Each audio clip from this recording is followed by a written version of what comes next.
The Scottish Tory leader Ruth Davidson has said she never wants to be Prime Minister because she values her mental health too much. In an interview with the Sunday Times, she's revealed struggling with self-harm, suicidal thoughts and depression as a teenager. Stephen Godden has more. In reviving the fortunes of the Scottish Conservatives, Ruth Davidson's personality has been to the fore. Her leadership style has convinced some in the UK party she might succeed Theresa May. But today in the Sunday Times, she insisted she'll never be Prime Minister because, she says, she values her mental health too much. In the interview, she describes going into a tailspin as a teenager. I started hurting myself, punching walls, cutting my stomach and arms with blades or broken glass, drinking far, far too much. Diagnosed with clinical depression, she was given medication which led to desperate, dark, terrible dreams. Her struggles came when she was the same age as many of the students now at university in her Edinburgh constituency. It's definitely something that lots of young people are going through, and having someone like her talk about it, yeah, it can only really be a good thing. If everybody's open about it, it kind of will help other people that are struggling come out.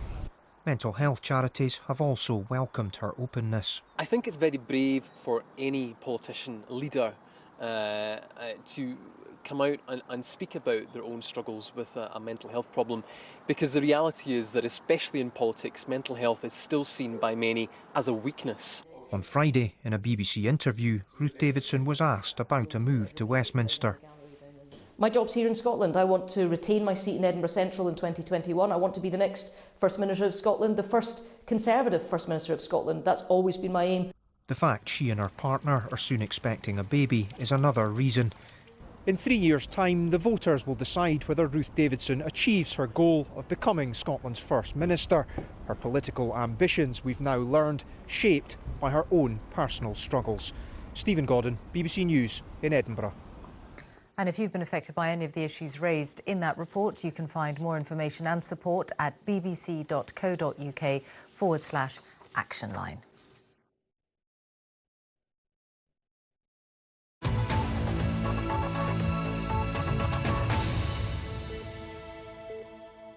Good evening. The Scottish Government's mounting a defence of the controversial assessments carried out on children in Primary 1, saying getting rid of them would be deeply irresponsible. Critics call them tests and want them scrapped. The Government's facing defeat in a vote at Holyrood on Wednesday. Here's our education correspondent, Jamie McIver. By the time children start school, their literacy and numeracy is already developing.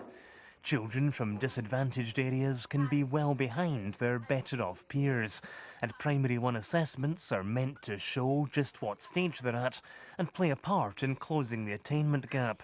But the row around them shows no sign of dying down. Parliament is obviously going to have a debate on Wednesday. I don't yet know the substance of that motion that will be brought forward by the Conservatives, but there is a very strong argument for Primary 1 standardised assessments to provide the type of assessment of the progress that young people are making, and fundamentally to identify what other support they require to support them in their educational journey.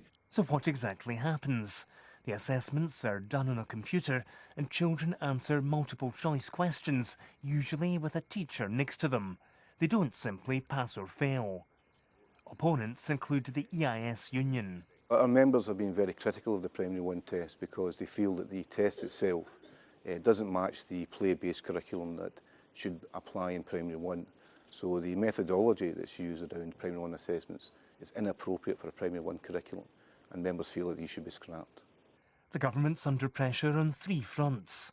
Principled concerns, such as the argument children should start school at a later age, practical worries about the details, and of course, politics. All the other parties at Holyrood now oppose the assessments. As things stand, the government faces defeat on Wednesday. But defeat at Holyrood on this won't oblige the government to actually change policy. Jamie McIver, reporting Scotland. The Scottish Conservative leader Ruth Davidson has said she never wants to be Prime Minister because she values her mental health too much. In an interview with the Sunday Times, she reveals that she suffered from depression and self-harmed as a teenager. The MSP, who's expecting her first child, also ruled out becoming an MP at Westminster.